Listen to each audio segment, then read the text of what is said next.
2026 को लेकर सरकार ने किसानों को प्राथमिकता देने की बात कही है, लेकिन जमीनी स्तर पर किसान अब भी कई समस्याओं से जूझ रहे हैं। धार में किसानों का कहना है कि उनकी फसल समर्थन मूल्य पर नहीं बिक पाती है। मंडियों में घोषित भाव का लाभ खाते तक नहीं पहुंचता। खाद बीज की बढ़ती कीमतों से खर्च लगातार बढ़ रहा है, जबकि आमदनी में कोई बढ़ोतरी नहीं हुई। कर्ज माफी पर बजट में कोई ठोस घोषणा नहीं है, जिससे पुराना कर्ज खत्म नहीं हो पाता। वहीं सिंचाई योजनाओं के दावे तो किए गए हैं, लेकिन जर्जर नहरों के कारण खेतों तक पर्याप्त पानी नहीं पहुंच रहा। अब देखना होगा कि बजट की घोषणाएं कागजों तक सीमित रहती हैं या किसानों की जिंदगी में सचमुच बदलाव लाती हैं। 2026 का केंद्रीय सरकार का बजट आने वाला है और देखना यह है कि इस सत्र में किसानों के लिए सरकार क्या कुछ लाभ देती है। सरकार द्वारा कुछ लाभ भी दिया जाता है, तो क्या वास्तव में किसान के जेब तक वो लाभ जाएगा या फिर कागजों पर ही खानापूर्ति होकर समाप्त हो जाएगा।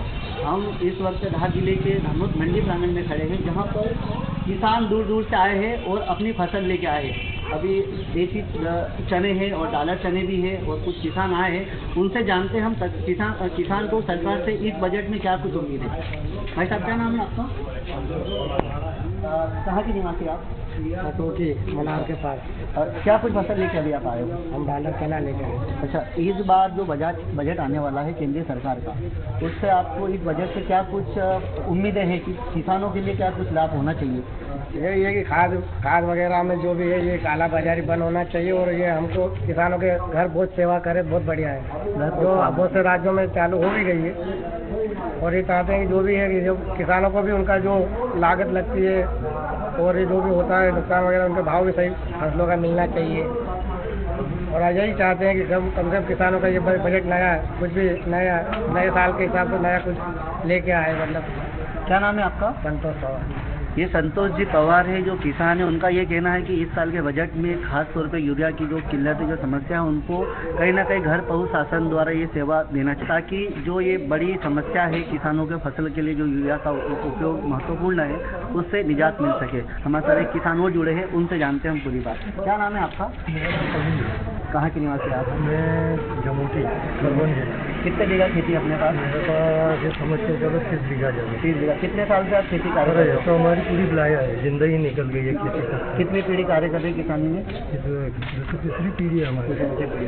अच्छा, इस बार का जो बजट आने वाला है केंद्र सरकार का, तो खेती संबंध में, किसान संबंध में क्या कुछ आपको उम्मीद है कि बजट में किसानों को क्या फायदा होना चाहिए? देखो, किसान तो बीजेपी की सरकार से बहुत ही अपेक्षाएं लेके बैठे थे, लेकिन ये सरकार कोई अपेक्षाओं पे खरा नहीं उतर रही है। क्या कुछ कारण? किन समस्याओं का परेशान होना पड़ रहा है? किसानों को उनको कोई भी उचित मूल्य फसल का नहीं मिल रहा है। मक्का की आज हालत देखो, 1200-1300 रुपये बिक रही है।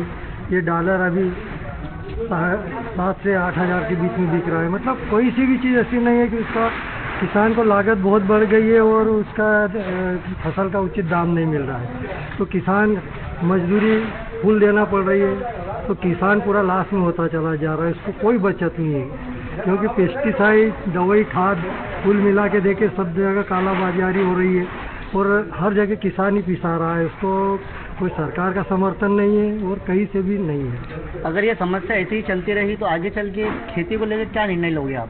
खेती का यही निर्णय कि भविष्य में हमारे बच्चे भी यही सोच रहे हैं कि भाई खेती नहीं करना है। क्या भाई हमारे माता पिता कर रहे थे वो ठीक है, बाकी हम भविष्य में नहीं करेंगे। उनकी ये सोच है कि नहीं तो बेच बिचा के कहीं भी शहरों में जाएंगे। क्या कारण है खेती नहीं करने का बच्चा? तो यही है ना कि खेती में घाटा आ रहा है। क्या नाम है आपका? मेरा नाम कविंद्र।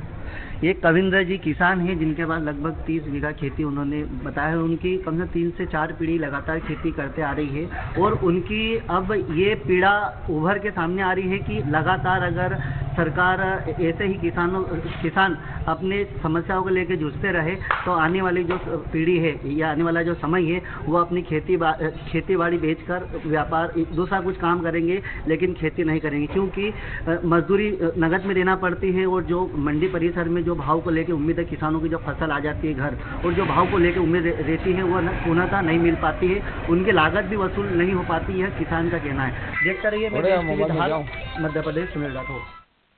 फिलहाल इस बुलेटिन